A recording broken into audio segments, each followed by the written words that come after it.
Everyone, my name is Ezekiel Weldon, and I've created a quick guide here for using InfoKat at the University of Kentucky. InfoKat is the University of Kentucky's card catalog system for their libraries, and I'm also going to describe how to register an order from a Worldcat, because that has become a pretty large way of getting resources at the University of Kentucky.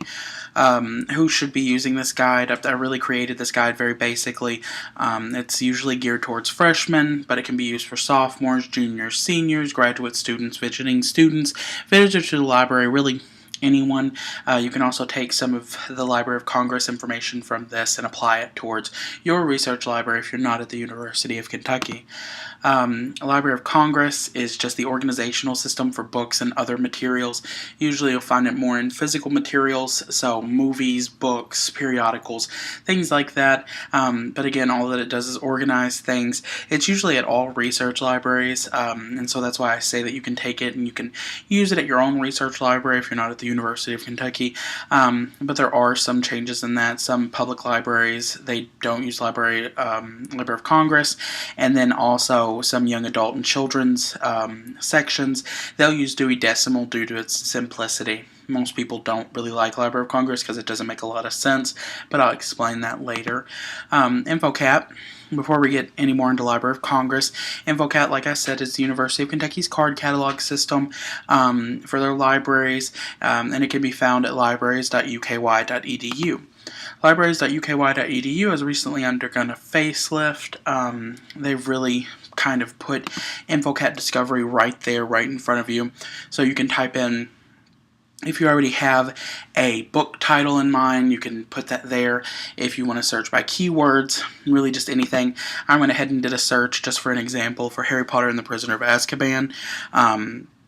But if you don't have a complete title in mind, you can also look over to your left and see a lot of research tools that will help to refine your results. And you can change a subject, author, creator. There's an option for date down below there, but you can fiddle with those. That way you get exactly what you're looking for, so you don't have to shift through thousands upon thousands of resources. And that's constant not only for InfoKat but also probably for your own cataloging system as well. Whenever you're looking for the results, since Harry Potter and the Prisoner of Azkaban, that's pretty widespread, everybody really knows it, and so there's been multiple copies using that same title. If you look at the top, you're going to see multiple versions. That just means that there are multiple. The Harry Potter and the Prisoner of Azkaban by J.K. Rowling. If you click there, it's going to give you the option to choose between all the multiple holdings, which of course, there's been a film, so they have that. There's the actual book, and then down below that, there's going to be special holdings like this. It looks like a reserve at the Young Library. You'll also find anything that's historical documents, anything like that, anything that's fragile that may be kept in the rare books room. It'll be listed there as well. Locating the material, you can see an example of what I was talking about earlier about the education library or children's library. If you look JF row C4, that's an example of a Dewey Decimal System. You can of course tell that it's J Rowling, like that kind of makes sense. Down below that though, that's Library of Congress. It's a little bit more complicated. PR 606 or 6068.093H3761999. If you looked at that and you didn't have any more information, you wouldn't tell what that is. You wouldn't have any inclination. But I'm going to explain how to read that. And of course, it tells you Young Library, which is the library that it's located at, and then the floor. Which of course helps. Specifically in Young Library, there are 5 floors. Stacks are usually on the 4th and 5th floor, and so this helps to make sure that you're not wasting your time in another Stacks location. Whenever you want to actually locate the call number, whenever you want to translate that into a location, you're going to look at the Library of Congress call number. I really like to think of it as a GPS coordinate or like a scavenger hunt.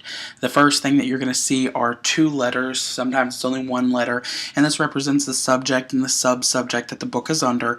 The numbers that follow that, I like to think of that as like a GPS coordinate. They will show the specific area where the material is located. It's still going to be pretty general general, but it's a very specific area and a massive library.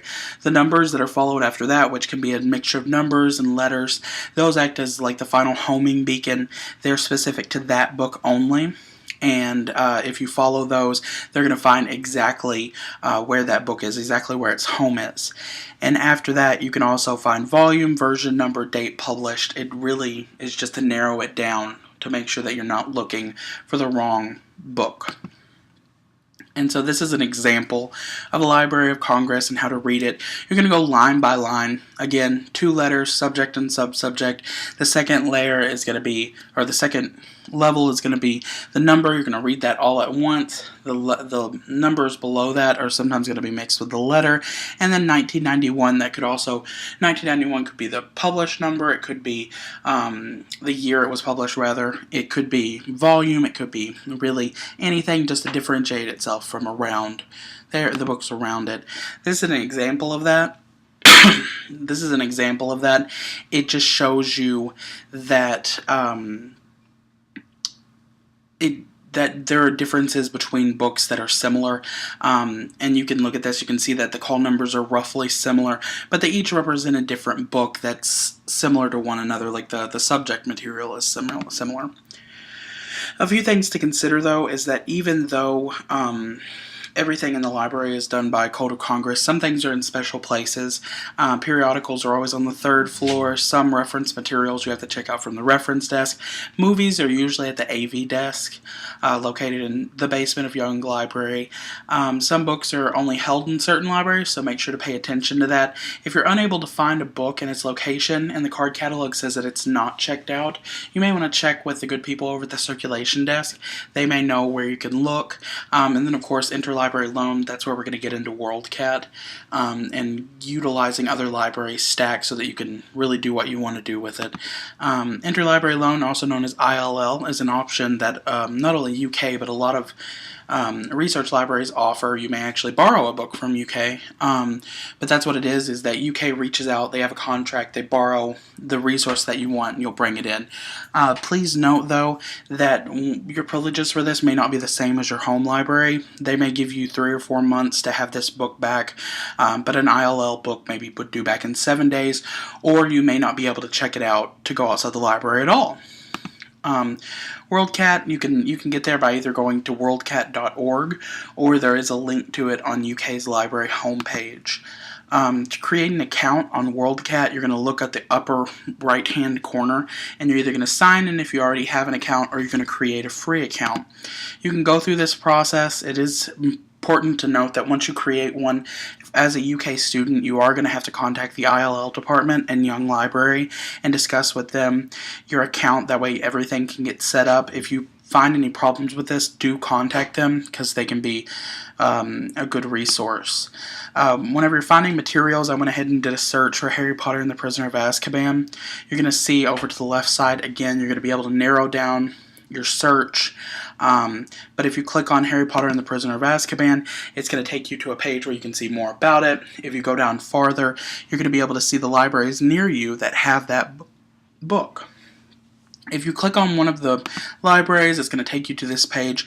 I unfortunately wasn't able to get my ILL account set up to do this video, but it would have on this page that you could place a hold, or you could order it from Ekstrom Library, for instance, for this, all the way over to UK's library, and then they'll host it for you, and they'll explain that more whenever you go. Really, it's a very good system for borrowing text from other libraries. Harry Potter and the Prisoner of Azkaban is a very good example, because it is available most places, but if one library has something really rare, you can totally check it out. You can get it delivered, but it all depends on the contracts that they have with UK's library system.